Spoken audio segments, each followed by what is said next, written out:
중심인물론. 하나님은 이 세상에 하나님의 뜻을 실현하실 때 이 지구상에 그 많은 사람 중에 한 사람을 선택하신다. 그를 가르치고 연단하신 후에 은밀하게 하나님이 예정하신 때에 보내어 그 시대에 선포한 일을 하게 하신다. 아모스 3장 7절. 주 여호와께서는 자기의 비밀을 그종 선지자들에게 보이지 아니하시고는 결코 행하심이 없으시리라. 이 사람을 모든 사람을 대표한 시대 중심인물이라고 한다. 따라서 하나님의 역사는 곧 중심인물의 역사라고 할 수 있다. 성경에 나오는 모든 중심인물들은 하나님과 동행하며 살았던 자들이다. 이 강의에서는 하나님의 중심인물들은 어떤 삶을 살았으며 하나님께서는 그들을 어떻게 부르시며 선택하셨는가, 그들은 어떠한 삶으로 하나님의 뜻을 이루었는가를 알아보자. 1. 중심인물이란 어떤 사람인가? 중심인물이란 하나님이 역사하시고 뜻을 펴실 때 시대마다 세운 하나님의 중심적인 사람으로 그 시대마다 핵심 계시를 받아 전하는 하나님의 대변자요. 시대마다 절대적인 기준을 세웠던 표상자요. 사람들을 하나님께 접붙이는 중보자이다. 아담 때는 아담을 세워 역사하셨고 노아 때는 노아를 세워 아브라함 때는 아브라함을 통해 모세 때는 모세를 통해 다윗 때는 다윗을 통해 선지자 때는 선지자를 통해 각각의 시대의 뜻을 펴셨다. 중심인물은 그 시대의 하나님의 뜻과 목적을 이루는 자이기에 아무나 할 수가 없으며 하나님 앞에 조건을 세운 사람들이었다. 2. 하나님이 중심인물을 선택하는 조건은 무엇일까? 첫째, 때와 시기를 보고 택하신다. 전도서 3장 1절. 범사에 기한이 있고 천하만사가 다 때가 있나니.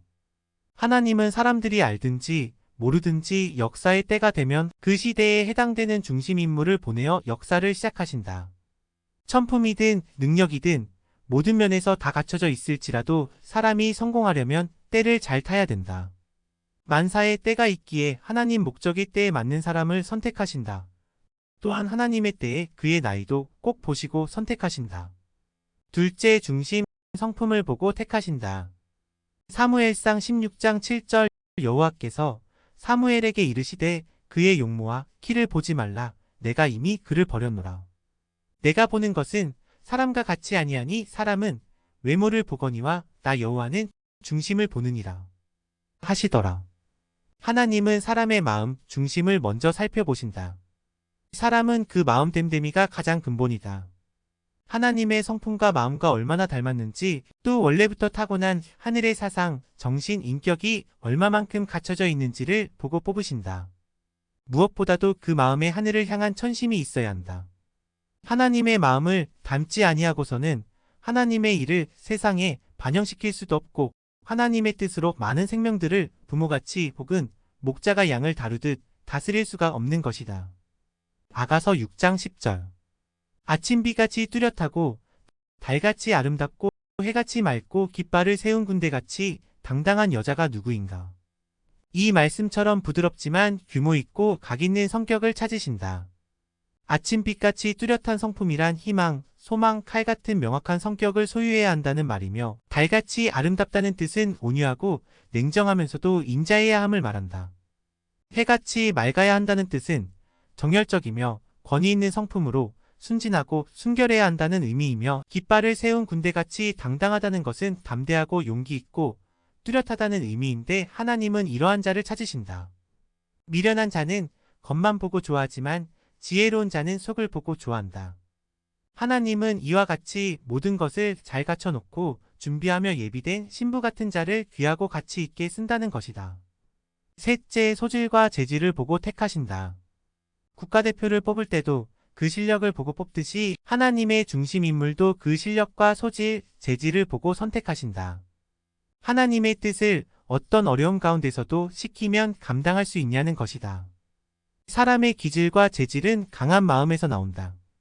마음이 연단되고 닦아지면 재질도 마음과 같이 유능해지는 것을 볼 수 있다. 그 소질과 재질이 하나님을 향하지 않으면 하나님께 쓰일 수 없는 것이다. 사람의 재능은 타고나기도 하고 또한 자기의 노력과 수고로 인해 개발되기도 한다. 그러나 아름다운 명사는 인간이 만든다고 되는 것이 아니다. 명사는 기암절벽과 물, 나무들이 환경적으로 자연에 의해 본래부터 조성되어야만 한다. 그처럼 사람의 마음, 성품, 기질, 재질도 하늘로부터 타고나야 명산이 되는 것이다. 그러므로 하나님이 크게 쓸 사람들은 미리부터 정하사 타고나게 하신다. 성경상의 많은 중심인물들도 그들 각자만의 재질이 있었다. 아브라함 하면 믿음, 야곱은 매달림, 요셉은 충성, 모세는 영도력, 여호수아는 담대, 욥은 인내의 사람이라고 불렸다. 하나님의 일을 하려면 이러한 소질과 재질이 있어야 한다. 넷째, 가문을 보고 택하신다. 신앙 역사의 줄기를 보면 아벨 편이 신앙의 혈통에서 중심인물을 뽑았고 그 가문을 보아도 모두 보통 가문이나 혈통이 아니었음을 볼 수 있다. 이삭도 야곱도 요셉도 다 아브라함의 큰 줄기에서 뽑았고 다윗 왕도 솔로몬 왕도 모두 그 가문의 줄기에서 뽑았다. 이와 같이 중심인물은 가인의 가문에서 나지 않고 하나님이 역사에 오던 섭리 역사의 줄기의 가문에서 난 것을 볼 수 있다. 중심인물은 하나님을 잘 믿었던 혈통의 자손 중에서 뽑는다. 다섯째, 환경과 배경을 보고 택하신다. 중심인물은 반드시 환경과 배경과 장소를 보고 뽑게 된다. 왜 그런가 하면 하나님은 옛적부터 뜻을 위해서 그 환경과 장소를 섭리해 오셨기 때문에 그 위치에서 뽑는 것이다. 하나님은 4,000년 동안 이스라엘 민족을 중심에서 섭리해 왔기 때문에 이스라엘 민족 가운데에서 중심인물을 택했던 것이다. 하나님은 아브라함에게 가나안 지역으로 떠나라고 하셨다. 중심인물에게 환경과 배경이 이와 같이 중요하다. 결국 이러한 조건과 자격을 갖춘 자를 하나님은 시대의 중심인물로 선택하신다. 3. 중심인물로 선택하는 과정을 알아보자. 첫째, 한 민족을 선택하시고 그 중에서 한 가문, 한 가정, 한 개인을 선택한다. 사무엘상 10장 19절에서 24절. 이제 너희의 지파대로 1,000명씩 여호와 앞에 나오라 하고 사무엘이 이에 이스라엘 모든 지파를 가까이 오게 하였더니 베냐민 지파가 뽑혔고 베냐민 지파를 그들의 가족별로 가까이 오게 하였더니 마드리의 가족이 뽑혔고 그 중에서 기스의 아들 사울이 뽑혔으나 그를 찾아도 찾지 못한지라. 사울 왕을 뽑듯이 중심인물을 선택할 때는 지상의 수백 나라와 수천 민족 중에서 뜻에 합당한 민족을 선택하시고 그 가운데서 하늘 이인의 혈통 가문을 선택하고 그 중에서 한 가정을 선택하시고 섭리에 필요한 조건을 갖춘 마음에 드는 자로 그 가정에서 한 사람을 찾아내서 세우신다. 둘째, 미리 정한 자를 부르시고 의롭게 하시고 영화롭게 하신다. 로마서 8장 29절에서 30절. 하나님이 미리 하신 자들을 또한 그 아들의 형상을 본받게 하기 위하여 미리 정하셨으니 이는 그로 많은 형제 중에서 맏아들이 되게 하려 하심이니라.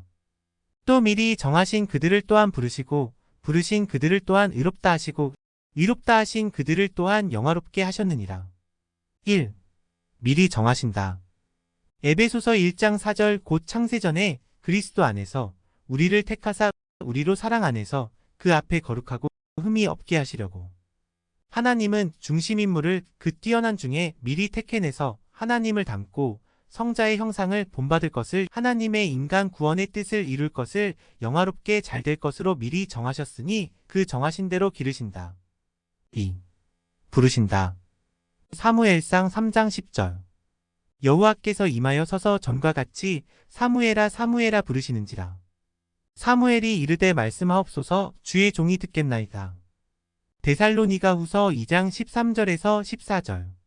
주께서 사랑하시는 형제들아 우리가 항상 너희에 관하여 마땅히 하나님께 감사할 것은 하나님이 처음부터 너희를 택하사 성령의 거룩하게 하심과 진리를 믿음으로 구원을 받게 하심이니 이를 위하여 우리의 복음으로 너희를 부르사 우리 주 예수 그리스도의 영광을 얻게 하려 하심이니라.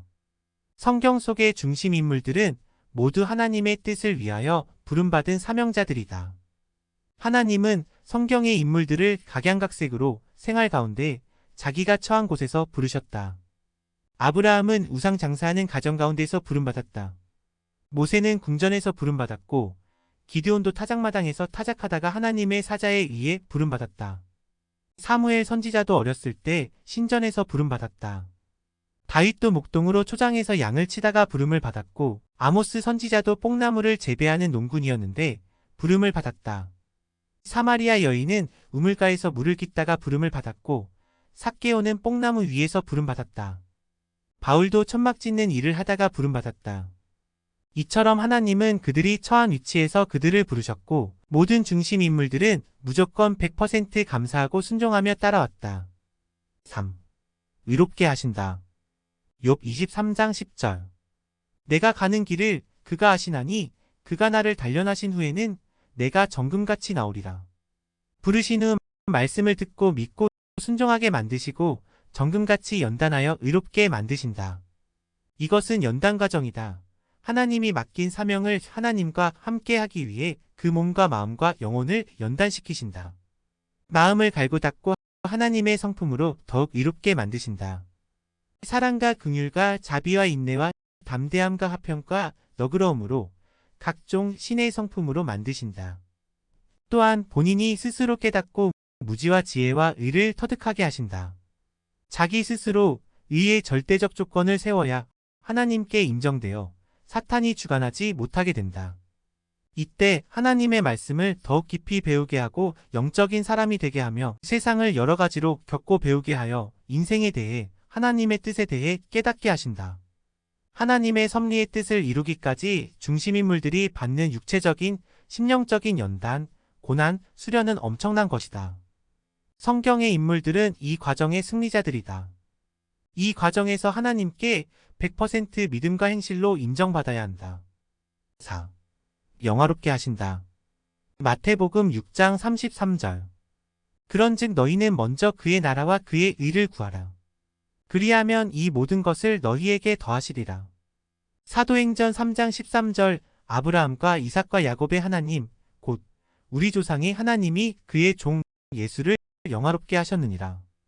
영화롭다는 것은 부귀, 권세, 명예 등을 말하는 것도 되겠지만 하나님의 뜻에 의한 영화는 하나님이 원래 사람에게 쏟아부어 주려 하셨던 하나님의 계획된 영광을 말한다. 사람이 의롭지 않고서는 결코 영화를 누릴 수 없다. 그렇기에 자신을 얼마나 만드느냐에 따라 영화롭게 된다. 부르심을 받은 입장에서 하나님이 자기를 의롭게 만드실 때 자기 책임 분담을 다함으로 예정을 이루고 영화롭게 될 수 있다. 4. 각 시대마다 중심인물들을 통해 하나님이 행하고자 하신 뜻이 무엇인지 살펴보자. 첫째, 역사의 시작 인물 아담과 하와. 하나님은 아담과 하와를 통해 사랑의 창조 목적을 이루려고 중심인물로 삼았으나 타락으로 본래의 뜻이 깨어졌다. 둘째, 당대의 의인 완전한 자 노아. 노아는 아담과 하와의 타락 이후 1600년 만에 세워진 당세의 의인이요 완전한 자였다. 하나님은 노아를 불러 방주를 만들게 하시고 그 지역의 홍수 심판을 통해서 죄악의 세계를 청산하고 새로운 에덴의 역사를 시작하고자 하셨다. 셋째, 믿음의 조상 아브라함. 노아 후 400년 만에 하나님이 다시 찾아 세운 자가 아브라함이다. 아브라함은 아담의 타락 후 2000년 동안 아무도 세우지 못한 하나님에 대한 완벽한 믿음의 발판을 세워드렸고 이 땅에 하나님의 역사의 깃발을 꽂은 자였다. 하나님은 아브라함을 선민의 조상으로 삼으셨으며 그는 메시아의 혈통으로 선택받게 된다. 넷째, 기도하는 자 야곱. 야곱은 어려운 일이 있을 때마다 기도를 많이 한 사람이며 의에 대한 욕심과 열심이 있던 자로 결국 장자권의 축복을 받고 신앙 축복, 사랑의 축복, 경제 축복까지 받아냈다. 선하고 착했으며 성실과 충성으로 참고 견뎌 축복을 받을 수밖에 없는 삶을 일생 동안 살았다. 12명의 아들을 낳았으며 그들이 이스라엘의 12지파의 시조가 되어 이스라엘 민족을 형성하게 되었다. 다섯째, 꿈꾸는 자 충성자 요셉. 꿈꾸는 자 요셉은 남의 나라에 종으로 팔려가 억울함과 누명의 세월을 보냈다. 어려운 환경을 끝내 참고 견디며 충성 끝에 이집트의 총리 대신이 13년 만에 되고 말았다. 그로부터 이스라엘의 반석 목자 대신 그리스도가 난다고 축복을 받았으며 요셉이 바로 그리스도의 한 시작점이 되었다. 여섯째, 영도력 있는 지도자 모세. 모세하면 성경에 나오는 유명한 영도자이다. 하나님은 모세를 보내어 이스라엘 민족을 400년 애굽 종살이에서 이끌어내었다. 십계명은 물론이며 구약 율법의 기초를 세운 자이며 40일 금식을 2번이나 하며 하나님과 가까이 대면한 구약의 중심인물 중 중심인물이다. 일곱째, 믿음과 선평의 여호수아. 모세가 죽고 나자 여호수아가 이스라엘 민족을 이끌어간 그 시대의 중심인물이 되었다. 가나안 복지를 정탐할 때 다른 사람들은 모두 악평했으나 그는 악평치 않고 믿음의 조건을 세움으로 가나안에 들어간 자이다. 선평자여 담대함으로 가나안의 31개의 족속을 물리치며 승리하였다. 여덟째, 이스라엘의 왕 용맹한 다윗. 다윗은 어린 나이에 용맹함으로 골리앗이라는 거인을 쓰러뜨린 사건으로도 유명하며 여호와를 찬양하며 심정의 글을 남긴 시편의 기자로도 유명하다. 이스라엘 통일왕국의 제2대 왕이며 신앙적으로 이스라엘의 본이 되는 인물이었으며 그 후손을 통해 메시아가 출현하게 될 만큼 축복을 받은 자였다. 아홉째, 능력과 영감의 사람 엘리야. 엘리야는 모세와 함께 구약에서 아주 위대한 선지자 중 한 사람이다. 그는 하나님의 명령을 받고 3년 6개월 동안이나 가뭄을 선언하였고 후에 갈멜산에서 바알과 아세라의 선지자 850대 1로 싸워 승리했고 기도로 제단에 불을 내린 자였다. 그 시대의 악을 처단하고 무너져가는 신앙의 불길을 다시 일으키는 역사를 이루었다. 후에 메시아가 오기 전에 다시 와서 불같은 전초자 역할을 하리라 예언된 위력 있는 능력자였다. 열째, 메시아를 예언한 이사야. 이사야 선지자는 성경 이사야서를 기록한 자이며 부패한 민족을 향해 회개를 촉구했으며 무엇보다 메시아에 대한 예언을 가장 확실하게 받았다. 그는 악한 자들에게 갖은 환난과 고통을 받으면서도 하나님 역사의 내용을 알고 제단 숯불 같은 뜨거운 말씀의 불, 사명의 불이 자신에게 붙자 주여 나를 보내주소서라고 외쳤던 사명자로 자신의 모든 일을 말씀과 기도, 강력한 외침으로 완수한 자이다. 11째, 눈물의 선지자 예레미야. 예레미야는 패망해가는 민족을 일으키고자 눈물로 기도한 선지자였으며 예레미야와 예레미야의 가를 지어 사랑을 잃어버린 민족의 통탄할 슬픔과 회한을 노래한 글을 썼다. 그는 하나님의 사랑을 저버리고 그 뜻대로 살지 못하는 이스라엘 민족을 바라보며 하나님의 마음을 깊이 알고 그 심정을 시로 읊은 눈물의 선지자였다.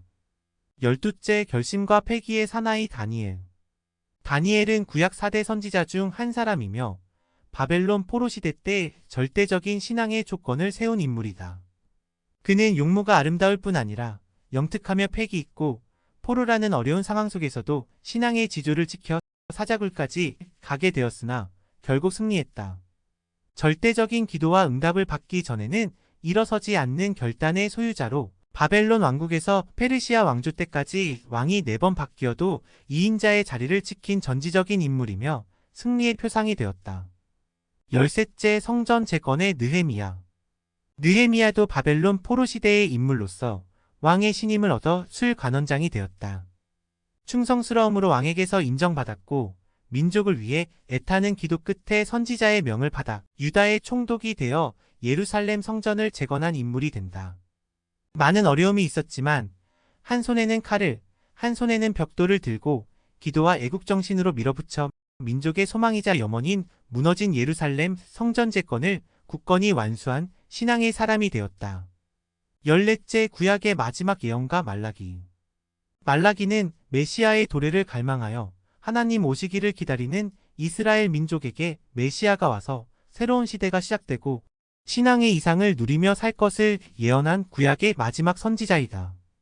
그가 예언을 한 후 400년이 지나 메시아이신 그리스도 예수님이 이스라엘 땅 베들레헴 마을에서 태어났다.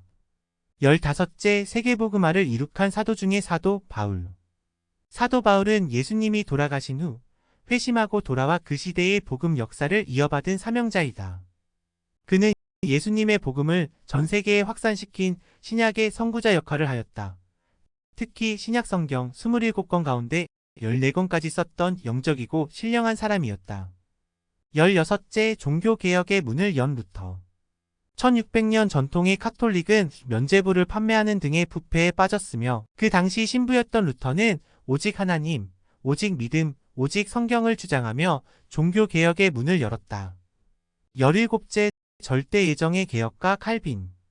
칼빈은 믿음은 물론이거니와 구원은 하나님께서 다 예정해 놓은 것이라는 절대 예정을 통해 종교개혁을 완수했으며 오늘날 기독교 교리 및 체계를 완전히 세운 인물이다.